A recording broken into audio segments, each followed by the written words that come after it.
الحياة ما بتديش دروس مجانية لأي حد، هي بتدي أقوال وأفعال عشان تعلمنا معنى الحياة. القصة دي هي من أغرب القصص اللي ممكن تسمعها، ده كمان من القصص الحقيقية إن أم بتتجوز ابنها. تعالوا بينا نعرف إيه بدايتها وإيه اللي حصل في النهاية. بس الأول مش عايزاك تنسى تحط اللايك للفيديو، ولو أول مرة متابع لقناة حكايات غادة مش عايزاك تنسى الاشتراك في القناة وتفعيل الجرس عشان يوصلك كل إشعار بكل حكاية جديدة. سمعنا كتير عن قصص وحكايات غريبة للفنانين، وممكن تكون قصة الفنان دي مشابهة لأي قصة برضه شخص عادي، بس عشان الفنان بيكون متسلط عليه الضوء.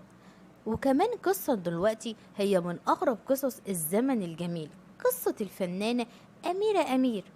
اسمها الحقيقي سعدية عبد الرحمن أبو العلا، مواليد 17 يناير 1920 بمحافظة الشرقية. أبوها كان شغال جزار، وفي يوم إجا مفتش الصحة للتفتيش، لقى إنه بيخالف في أسعار البيع القانونية. حصل بينهم شجار أدى لمقتل المفتش بالسطور. أبوها دخل السجن المؤبد ومات وهو في السجن، عشان تكون دي أول المأساة في حياتها. اضطرت بقى أميرة إن هي تشتغل خياطة عشان تعيش هي وأهلها، وكان عمرها ما جابش ال16 سنة، وكانت جميلة جدا وجمالها ما يتوصفش. اتقدم لها عمدة القرية عشان يتجوزها، وافقت على الجواز منه بالرغم من انه كان اكبر منها بسنين كتير، وخلفت منه ولد اسمه خالد. بعد فترة من جوازهم قررت ان هي تسيب الولد وتسيب جوزها وهربت للقاهرة، لان كان جوزها مدمن على الخمور. وبعد ما سابته انتحر على طول، واخدته عمته الطفل عشان تربي الولد. بعد هروبها من الشرقية للقاهرة كانت بتدور على شغل، لحد ما شافت إعلان في صحيفة بطلب وجوه جديدة في التمثيل عن فيلم دور في فيلم ابنتي. قدمت بسرعة على الطلب، ونظرا طبعا لجمالها المبهر ولافت الانتباه وافق المخرج فورا على دورها في التمثيل. كمان انبهرت بيها الفنانة عزيزة أمير، ووافقت إن هي تمثل قدامها الدور. وكمان هي اللي أطلقت عليها اسم السينمائي أميرة أمير، ليكون ليناسب الاسم انطلاقة في رحلتها الفنية. بعد ذلك انتشرت بقى اسمها واشتهرت جدا، وكانت حديث الصحافة، والتفت الأضواء حولها. وانتقلت بقى الفنانة أميرة أمير دي لعالم الشهرة، قابلت في حياتها المخرج كمال سليم. أنشأ ما بينهم علاقة حب واتجوزوا، بس بعد عدة سنوات اتوفى، ووصلت هي بقى مشوارها الفني. بعدها اتجوزت مساعد زوجها المخرج محمد عبد الجواد، لكن اتطلقت منه بسرعة. وبعدها بقى اتجوزت مغني فلسطيني أردني اسمه غرام شيبة، أنجبت منه بنت اسمها عصمة. لكن بعد فترة من الجواز اختلفوا وانفصلوا برضو عن بعض، وسابت له بنتها عشان تتجوز من راجل أمريكي كان بيعيش في مصر. اختلفوا برضو مع بعض بسبب هجرته لأمريكا، وهي كانت رافضة إن هي تسافر.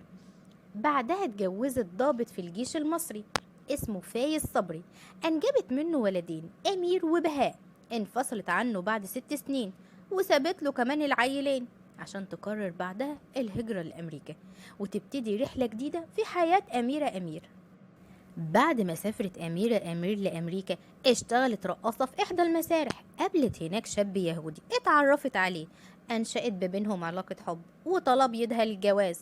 بالرغم من الهجوم الكبير اللي تعرضته من السفارة الأمريكية المصرية والشعب المصري، لكن ما همهاش كل الكلام ده واتجوزته برضه، وأخدت الجنسية الأمريكية. لاحظت أميرة أمير إن جوزها الأمريكي دوت بيتكلم في بعض الأحيان بطلاقة كبيرة باللغة العربية، فسألته عن الأمر. فحكى لها إن هو في الأصل شاب عربي مصري اتعرف على فتاة يهودية وحبها واتجوزها وسافر معاها لإسرائيل. كمان إنه غير ديانته لليهودية عشان يقدر يتجوز حبيبته، وحصل على الجنسية الإسرائيلية مقابل تنازله عن الجنسية المصرية. بعد كده جه لأمريكا، أثارت فضوله لمعرفة تفاصيل أكتر عن حياته، وإن أصله العربي المصري، وأين كان يعيش في مصر. فسألته: أنت كنت فين في مصر، وكنت عايش فين، واتربيت فين؟ فقال لها إن هو كان اتولد واتعاش واتربى في الشرقية، لتكتشف إنه اتولد في نفس المكان اللي كانت هي متجوزة فيه. وليخبرها باسم والده، وقال لها عن اسم أبوه، وقال لها كمان ان مامته اتجوزت ابوه وانها كانت جميلة جدا، وكان ابوها اكبر منها بسنين طويلة، وبعد كده ماتت. وبعد كده هي سألته اسم والدتك ايه؟ قال لها اسم امي سعدية. اصابت اميرة امير بذهول كبير لما علمت أميرة أمير إن اسم والدته الحقيقية سعدية. اصطدمت وجالها ذهول كبير، وسألته اسمك الحقيقي خالد؟ هو كمان اتفاجئ ازاي ان هي كانت عارفة اسمه، وقال لها ايوه اسمي الحقيقي خالد. ليجي لها صدمة ورعاش، وقعت من على الارض ودخلوها المستشفى. لما فاقت من الصدمة اللي كانت حصل لها، اخبرته ان هي امه الحقيقية. فهو كمان اتصدم وجرى بسرعة وراح يتصل بعمته في مصر ويسألها ايه امه هي فعلا كانت ممثلة وكانت لسه عايشة.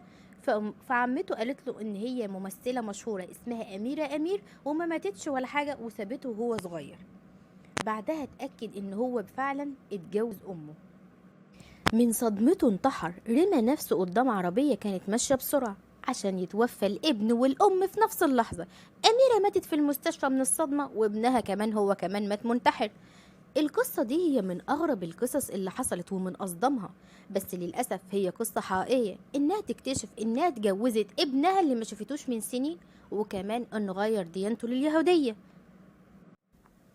الحياة مليانة قصص وغرائب من أقدم الزمن، بس زمان كان القصص دي بتحصل كل فترة بس في العصر الحالي مليانة حكايات غريبة، زي نفس القصة تقريبا، الأم اللي بتسيب عيالها، الأب اللي بيقتل مراته وعياله أو بيعذبوا عيالهم أو بيرموهم في الشارع.